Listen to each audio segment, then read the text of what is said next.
జనరల్‌గా ఐకి వచ్చేటువంటి ప్రాబ్లమ్స్ ఏముంటాయి? ఎందుకు చిన్న ఏజ్‌లోనే సరైనటువంటి చూపు లేకపోవడము? బై బర్త్ ఉంటది కొంతమందికి. కొంతమంది పెద్దవాళ్ళు అయ్యే కొద్దీ వస్తా ఉంటది. ఎందుకు sir? First of all by birth మీకు క్యాటరాక్ట్ తీసుకున్నాం. ఎందుకంటే అందరికీ తెలిసిన క్యాటరాక్టా? శుక్లం అంటే తెలియని వాళ్ళు ఉండరు.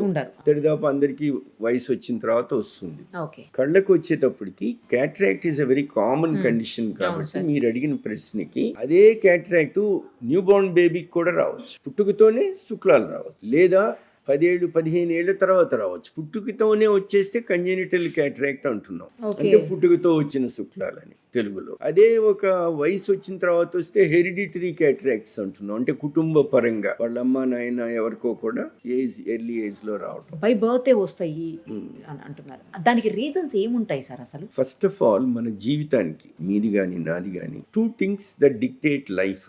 నా నమ్మకం అది. అదేంటంటే ది జీన్స్ వి ఇన్హెరిట్, అంటే తల్లిదండ్రులు మనకిచ్చే జీన్స్. సెకండ్ ఏంటంటే the environment we live in. Environment అంటే మన హ్యాబిట్స్ దగ్గర నుంచి లైఫ్ స్టైల్ దగ్గర నుంచి అన్ని దీని కింద వస్తాయి. సో ఇది ఏమవుతుంది, మీకు మంచి జీన్స్ మీ తల్లిదండ్రులు ఇస్తే మీ చెడు అలవాట్ల వల్ల మీ హెల్త్ మీరు చెడగొట్టుకుంటే అది ఎన్వైరన్మెంట్ కింద వస్తుంది. కాబట్టి genes we inherit, environment we don't inherit. But because of environment మనము మన వచ్చే జబ్బులు కానీ లైఫ్ కానీ అన్ని కూడా డిక్టేటెడ్ బై ది ఎన్వైరన్మెంట్. ఇప్పుడు మా ఫాదర్ ఉన్నారు, ఈ వచ్చి స్మోకర్. దానివల్ల మేము ఎవరూ స్మోకర్స్ కాలేదు. కానీ ఆయన 72 ఏళ్ళప్పుడు స్ట్రోక్ వచ్చి చనిపోయారు. నా బ్రదర్ ఫ్రెండ్ 35 ఏళ్ళకి స్మోకర్, 35 ఏళ్ళకే చనిపోయాడు. అంటే అర్థం ఏంటి, నా brother friend genes are very weak, మా father genes are very strong. ఇద్దరు మిస్యూజ్ చేశారు బాడీని. కానీ ఒకడు ఇన్నాళ్ళు బతికాడు, ఇంకొకటి ఇన్నాళ్ళు బతికి. సో దీట్లానే పిల్లలకు కూడా, పుట్టిన పసిపిల్లలకు కూడా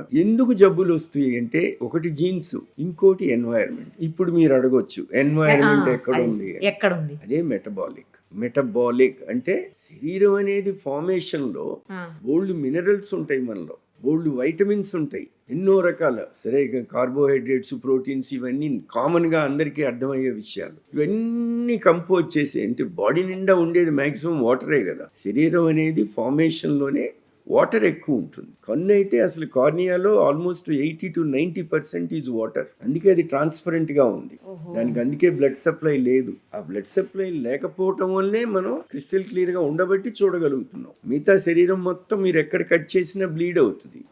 కార్నియా అంటే కంటి నల్లగుడ్డు మీద ఉన్న వాచ్ గ్లాస్ లాంటి కార్నియా మీరు ఒక చిన్న నిక్కు పెట్టినా బ్లీడ్ కాదు, నో బ్లడ్ సప్లై. అప్పుడు మీరు అడగొచ్చు, మరి ఆక్సిజన్ ఎక్కడి నుంచి వస్తుంది? గాలి నుంచి, లిటిల్ బిట్ ఆఫ్ ఫ్లూయిడ్, దాని వెనుకున్న ఫ్లూయిడ్ నుంచి.